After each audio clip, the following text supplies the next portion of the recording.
This week, I wanted to try something a little different. No crime scene, no cliffhangers, just a simple book recommendation.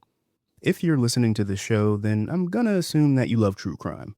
And if you love true crime and you haven't read I'll Be Gone in the Dark by Michelle McNamara, then stop what you're doing right now and go read it.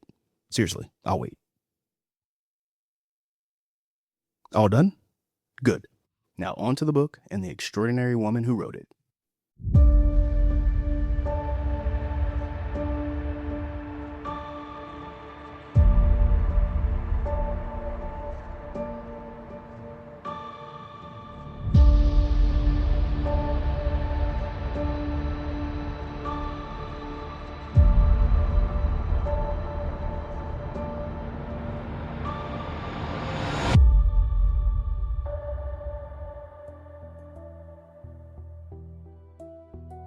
Michelle McNamara was born in 1970 in the Chicago area. She was, by every account, a person of incredible intellectual curiosity, the kind of person who didn't just develop interest. She pursued them with complete, consuming dedication. She did social work in Belfast and in Oakland. She taught creative writing at Minnesota State. She worked in the Chicago music scene in the early 90s, and at one point she worked in an office for a young community organizer named Barack Obama. She was, in the words of her husband, comedian Patton Oswalt, someone who steered her life with joyous, wicked curiosity. And at some point in her adult life, she became interested in true crime, specifically in cold cases. Michelle started a blog called True Crime Diary in the early 2000s. This was before true crime was the cultural phenomenon it is today, before podcasts, before Netflix documentaries, before the genre had the mainstream audience that it sees right now. She was ahead of it all. She wrote more than 150 entries, all haunting pieces about cases that had slipped through the cracks of public memory. She wrote about the Desert Bunker murders, about the Ice Maiden and the Genius, about Psycho Sam. She wrote a speculative piece about how the Manson murders might have unfolded differently if social media had existed in 1969. She was that kind of writer, not just reporting, but thinking, questioning, pulling at threads. And then she found the case that would consume the rest of her life. The case had many names: the East Area Rapist, the original Night Stalker, the Diamond Knot Killer. Different law enforcement agencies in different California counties had been tracking what they believed to be the same perpetrator for years. But the information was mostly sealed, and the connections were slow to be made. And by the time the full picture came into focus, the crimes had stopped. The killer had seemingly vanished. Here's what investigators eventually pieced together. Between roughly 1973 and 1986, one man had committed at least 50 sexual assaults and at least 13 murders across more than a dozen California counties. He broke into homes at night. He was methodical. He surveilled his targets beforehand. He sometimes called victims on the phone before or after attacking them.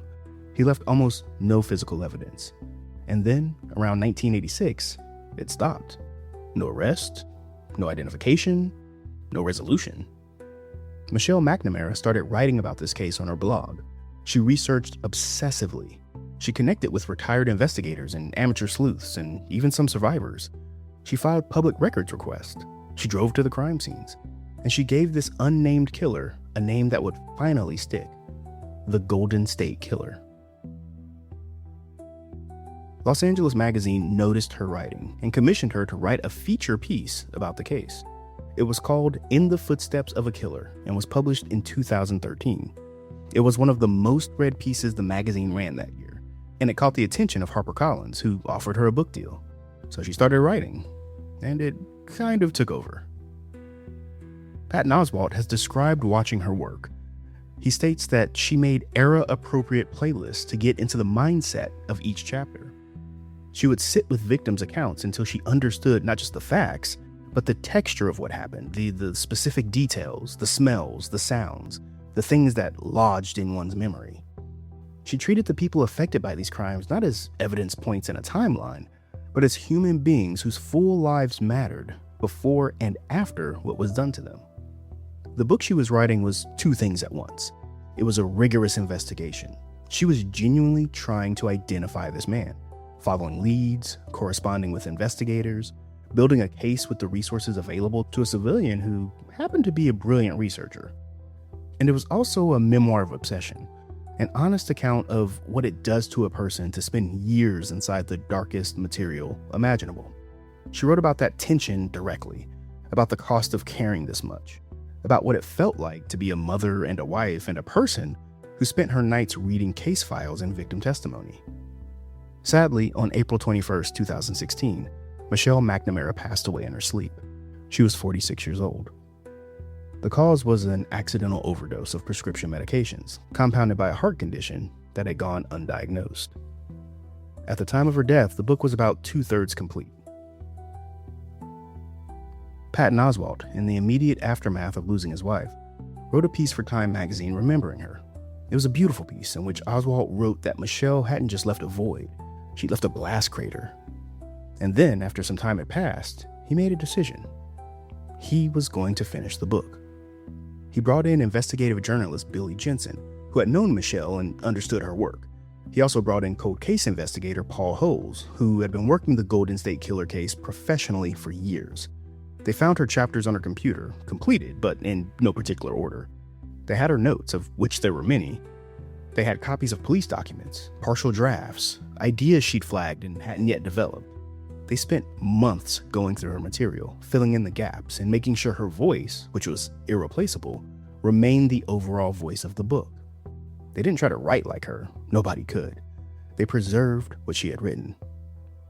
I'll Be Gone in the Dark was published on February 27, 2018. It went straight to #1 on the New York Times bestseller list, where it stayed for 15 weeks. 2 months after publication, on April 24, 2018, Joseph James D'Angelo, a 72-year-old former police officer living quietly in a suburb of Sacramento, was arrested and charged with the Golden State Killer murders. Investigators had used genetic genealogy, DNA left at a crime scene, run through a public genealogy database, traced through a family tree until it narrowed down to a single suspect. They confirmed it by collecting a DNA sample D'Angelo discarded in public and matching it to crime scene evidence. He was arrested in his driveway. He ultimately pled guilty to 13 murders and admitted to the sexual assaults. He was sentenced to life in prison without the possibility of parole. The Sacramento sheriff credited Michelle McNamara's work with raising public awareness of the case and keeping it from disappearing entirely. She kept the story alive when it could have easily been forgotten. She gave the killer a name the public could hold on to. And more than a few investigators over the years have said that her work mattered. Unfortunately, she wasn't here to see it. The title of the book comes from something the killer said to a 15-year-old victim during an attack in 1976. He told her she would be silent forever, and he would be gone in the dark. It was meant as a promise. Michelle McNamara's answer, however, written in the final pages of the book, was a direct address to the Golden State Killer. She wrote that one day soon, he would hear a car in the driveway, see a face at the glass. She told him that was how it ended. "I'll be gone in the dark," you threatened a victim once. "Open the door, show us your face, walk into the light." Michelle McNamara was one of the finest writers in the true crime genre. She understood that true crime isn't just about the perpetrator. It's about the people whose lives were interrupted and about the act of paying attention to them. There's something genuinely moving about reading the work of someone who cared so deeply about something that she spent years of her life chasing and never even knowing if she was right. There's also an HBO documentary series if you want to learn more about the case. It picks up where the book ends and brings in the arrest. But trust me, you'll want to start with the book. This has been Plot Twist. If you enjoyed this episode, then please consider sharing with family or friends.